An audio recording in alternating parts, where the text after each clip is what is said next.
मित्रों, माता पिता के अच्छे बुरे कर्मों का फल उनकी बच्चों को भुगतना पड़ता है।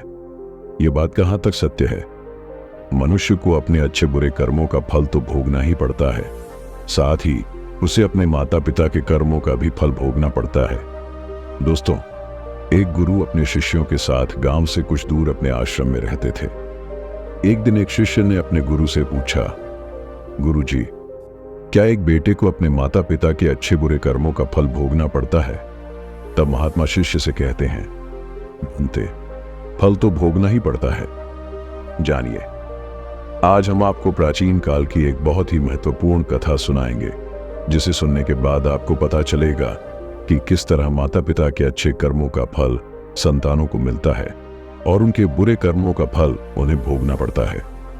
मित्रों, फिर महात्मा मान्य कथा शुरू करते हैं। जानिए, और वो कहते हैं, प्राचीन समय की बात है। एक गांव में एक किसान रहता था। वो किसान बहुत गरीब था। किसी तरह वो मेहनत मजदूरी करके अपने घर का खर्च चलाता था।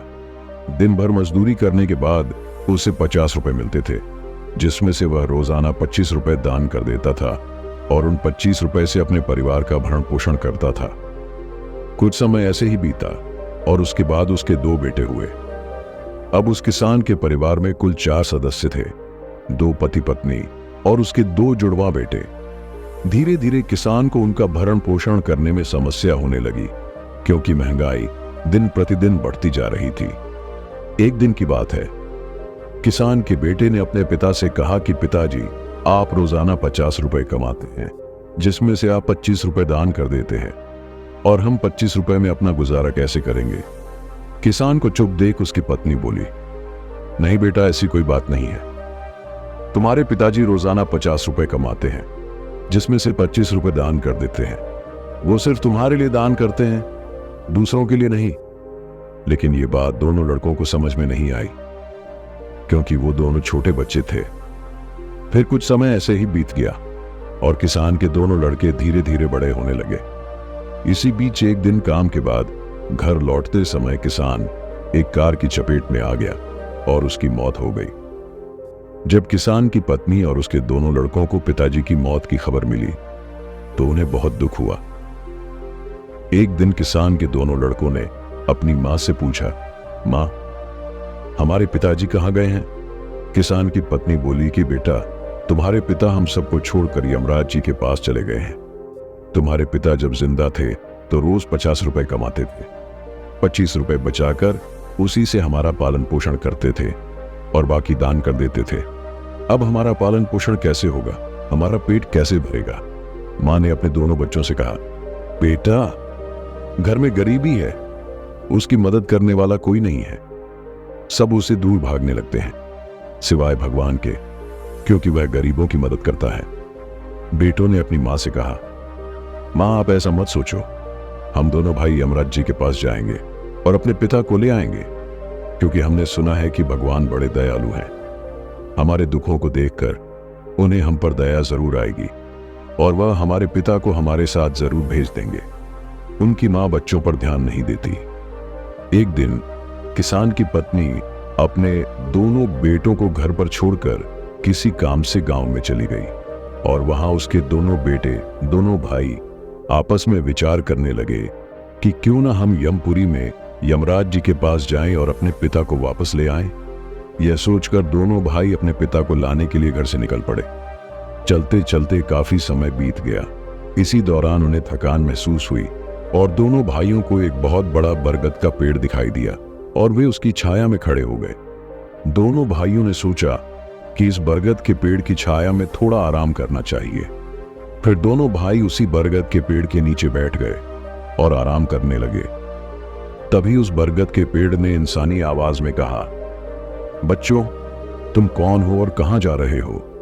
आज तक तुम्हारे समान कोमल कोई बालक मेरी छाया में नहीं बैठा। तब उन दोनों बालकों ने कहा कि हम किसान के पुत्र हैं और अपने पिता को लिवाने के लिए यमपुरी में यमराज के पास जा रहे हैं। जब उस बरगद के वृक्ष ने उन बालकों की बात सुनी तो कहा कि पुत्रों, तुम भी यमराज से मेरे लिए एक प्रश्न पूछो। उन्होंने कहा कि मैं कई वर्षों से यहां लगा हुआ हूं, परंतु मेरा एक पत्ता भी जमीन पर नहीं गिरता। और न ही मेरी शाखाएं कभी सूखती हैं। मैं और कितने वर्षों तक यहां खड़ा रहूंगा? मैंने पूर्व जन्म में ऐसा कौन सा पाप किया है जिसके कारण मुझे इस अवतार से मुक्ति नहीं मिल पा रही है? इसका क्या कारण है? तब दोनों बालकों ने कहा कि ठीक है, हम तुम्हारा यह प्रश्न यमराज जी से अवश्य पूछेंगे। तब यह कहकर दोनों बालक वहां से आगे चल दिए। चलते समय उन्हें मार्ग में एक बहुत ही डरावना बड़ा भालू मिला। उस भालू को देखकर दोनों भाई डर से कांपने लगे और उठकर खड़े हो गए। दोनों भाई वहां से भागने ही वाले थे। तभी भालू ने मानव आवाज में बोलना शुरू किया, बच्चों, तुम मुझसे मत डरो, बस मुझे ये बताओ कि तुम कौन हो और कहां जा रहे हो? दोनों बालक उस भालू के पास गए और हाथ जोड़कर बोले, हे भालू देवता, हम दोनों एक किसान के बेटे हैं और हम दोनों जुड़वा भाई हैं। हम दोनों अपने पिता को लेने के लिए यमपुरी में यमराज के पास जा रहे हैं। उस भालू ने कहा कि बच्चों, तुम यमराज से मेरा एक प्रश्न पूछो। मैं कई वर्षों से इस जंगल में पड़ा हूं। अब मैं चलने में भी असमर्थ हूं। मेरे शरीर में इतनी शक्ति नहीं है कि मैं थोड़ा भी हिलडुल सकूं।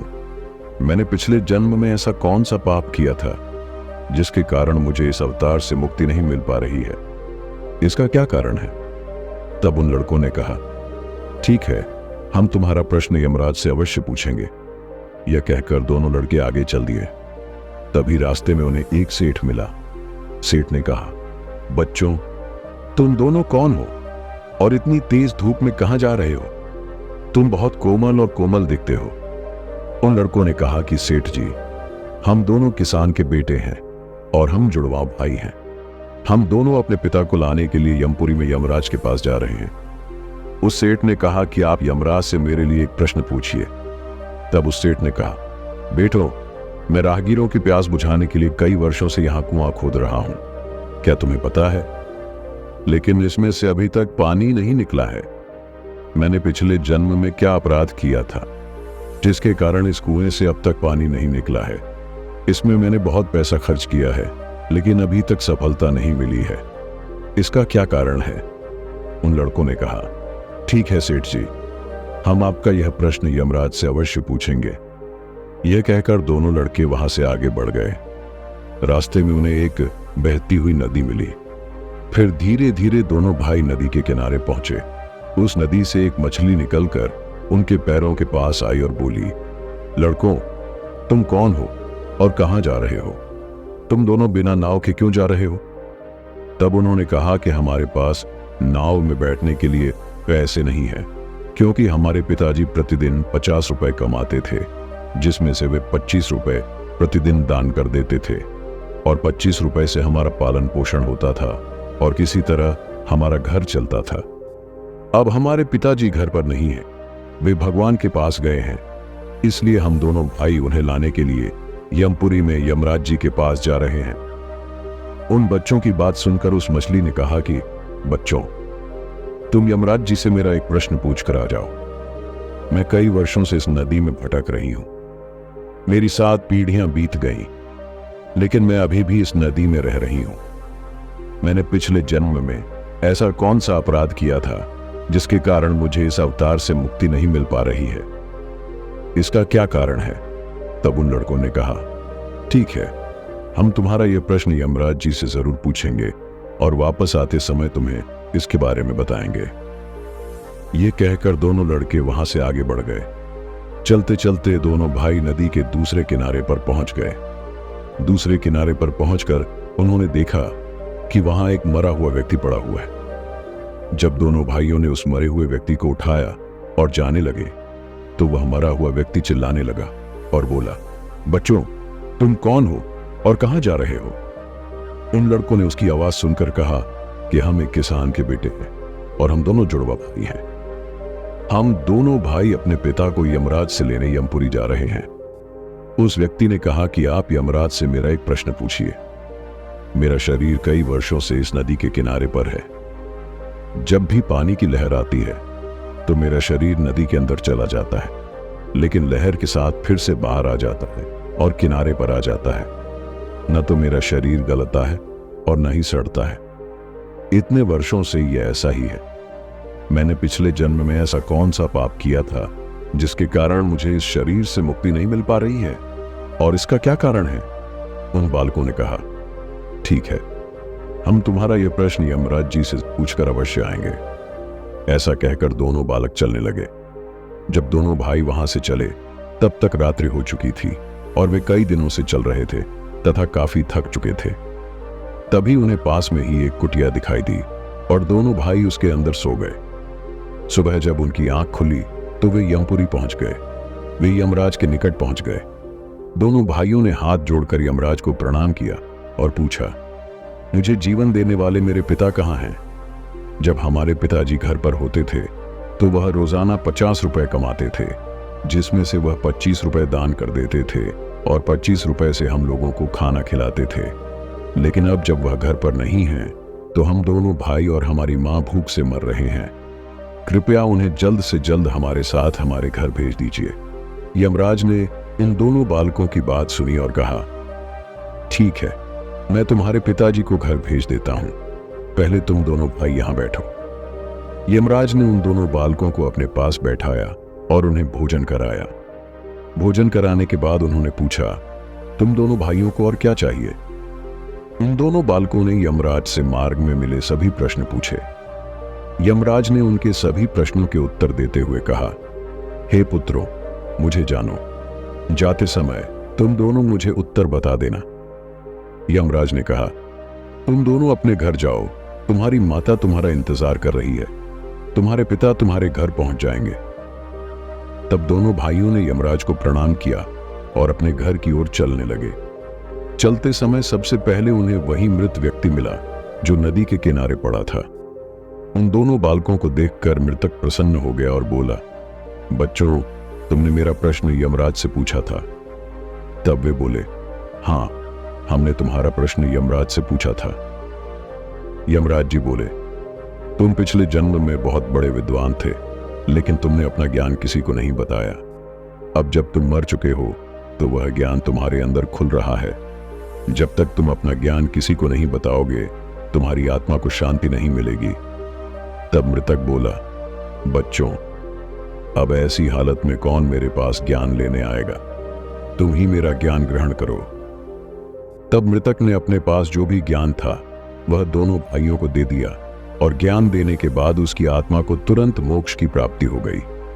तब दोनों भाई वहां से आगे बढ़ गए। चलते चलते उन्हें वही मछली मिली। मछली बोली, बच्चों, क्या तुमने मेरा प्रश्न भगवान से पूछा? उन दोनों बच्चों ने कहा कि हाँ, हमने तुम्हारा प्रश्न भगवान से पूछा था। उन्होंने कहा कि तुम्हारे अंदर अमृत है। जब तक तुम यह अमृत किसी को नहीं दोगे तब तक तुम ऐसे ही बेचैन रहोगे। तब मछली ने कहा कि बच्चों, अब मैं किसे ढूंढूं? तुम ही मेरा अमृत ग्रहण करो। तब मछली ने अपना अमृत उन दोनों बच्चों को दे दिया और अमृत देते ही उस मछली की आत्मा को मोक्ष की प्राप्ति हो गई। इस तरह दोनों भाई वहां से आगे बढ़ गए और रास्ते में उन्हें वही सेठ मिला जो राहगीरों के लिए कुआं खोद रहा था। जैसे ही उस सेठ ने दोनों लड़कों को देखा तो बड़े प्रेम से हाथ जोड़कर कहा, बेटो, तुम दोनों ने मेरा प्रश्न भगवान से पूछा था। वे बोले, हाँ, मैंने पूछा था। भगवान ने कहा कि तुम्हारे घर में 2 जवान लड़कियां अविवाहित बैठी हैं। जब तक तुम उन दोनों लड़कियों का विवाह नहीं करोगे और कन्यादान नहीं करोगे तब तक इस कुएं से पानी नहीं निकलेगा।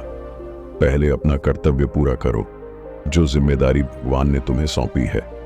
पहले वो करो, कन्यादान करो और उसके बाद यह कुआं खुदवाओ। तुम दोनों मुझे बहुत सीधे साधे लगते हो, जानते हो, और तुम दोनों सुंदर भी हो और दिखने में भी एक जैसे हो। अब तुम दोनों बड़े हो गए हो और शादी के योग्य हो, इसलिए बेटों, तुम दोनों को मेरी बेटियों से शादी कर लेनी चाहिए। तब उस सेठ ने अपनी बेटियों की शादी उन दोनों लड़कों से कर दी।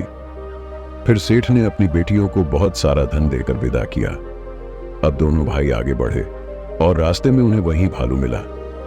उस भालू ने कहा, बच्चों, क्या तुमने मेरा सवाल भगवान से पूछा? तब उन्होंने कहा, हाँ, मैंने पूछा था। भगवान ने कहा कि तुम्हारे पास एक बहुमूल्य हीरा है। तुम उस हीरे को धरती पर मत रखो और तुमने इसे कभी किसी को दान नहीं किया। जब तक तुम इस हीरे का दान नहीं करोगे तब तक तुम्हारा शरीर ऐसे ही रहेगा। तब उस भालू ने कहा कि बच्चों, अब मैं ये हीरा किसे दूं, तुम ले लो। तब उस भालू ने अपना हीरा उन बच्चों को दे दिया। हीरा देते ही उनकी आत्मा को मोक्ष की प्राप्ति हो गई। इस प्रकार दोनों भाई अपनी पत्नियों के साथ आगे बढ़ने लगे। रास्ते में उन्हें वही विशाल बरगद का पेड़ मिला जिसकी छाया में वे विश्राम करने बैठ गए। उसने पूछा कि बच्चों, क्या तुमने मेरा प्रश्न भगवान से पूछा? उन्होंने कहा, हाँ, मैंने पूछा। भगवान ने कहा कि पिछले जन्म में तुम्हारा काम गुरुकुल में बच्चों को पढ़ाना था। तुम्हारा पद गुरु का था, लेकिन बदले में तुम छोटे बच्चों से अपना काम करवाते थे, उनके हाथ पैरों की मालिश करते थे और उन्हें ठीक से पढ़ाते नहीं थे। तुम पिछले जन्म में बहुत बड़े विद्वान थे, लेकिन तुमने उन बच्चों को शिक्षा नहीं दी। उन बालकों के श्राप के कारण तुम चल फिर नहीं सकते। जो ज्ञान तुम्हारे अंदर भरा है उसे किसी को दे दो, इसके बाद तुम्हें पुनः मोक्ष की प्राप्ति होगी। उन दोनों बालकों की बात सुनकर उस वृक्ष ने कहा कि अब मैं यह ज्ञान किसे दूंगा, तुम ही ले लो। तब उस बरगद के वृक्ष ने अपने पास जितना भी ज्ञान था वह सब उन दोनों भाइयों को दे दिया। जैसे ही उस बरगद के वृक्ष ने अपना ज्ञान उन दोनों बालकों को दिया, उसकी आत्मा को भी शांति मिल गई और वह वृक्ष इस अवतार से मुक्त हो गया। फिर दोनों भाई अपनी पत्नियों के साथ चलते हुए अपने घर पहुंचे। जब दोनों भाई अपने घर पहुंचे तो किसान की पत्नी उन्हें देखकर बहुत खुश हुई और बोली, क्या तुम्हें पता है तुम दोनों कहाँ गए थे और तुम्हारे साथ ये दोनों लड़कियां कौन हैं? तब दोनों भाइयों ने अपनी माँ को सारी बात बताई जो उनके साथ हुई थी। अब दोनों बच्चों को एहसास हो गया था कि उनके पिता वापस नहीं आ सकते। अब उन्हें मोक्ष की प्राप्ति हो गई है। भगवान ने उनके पिता द्वारा किए गए दान का फल दोनों भाइयों को दिया है। दोस्तों, इस तरह महात्मा ने अपने शिष्य को बताया है कि माता पिता के अच्छे और बुरे कर्मों का फल बच्चों को कैसे मिलता है और किसी व्यक्ति को पिछले जन्म के कर्मों का फल कैसे मिलता है और पिता के पाप और पुण्य उसके बच्चों तक कैसे पहुंचते हैं। तो दोस्तों, आपको यह कहानी कैसी लगी? हमें कमेंट सेक्शन में यह कहानी जरूर बताएं और अगर आपको यह पसंद आई हो तो इस चैनल को सब्सक्राइब करें। तो चलिए मिलते हैं ऐसी ही किसी नई कहानी में। तब तक के लिए अपना ख्याल रखें। धन्यवाद और नमो बुद्धाय।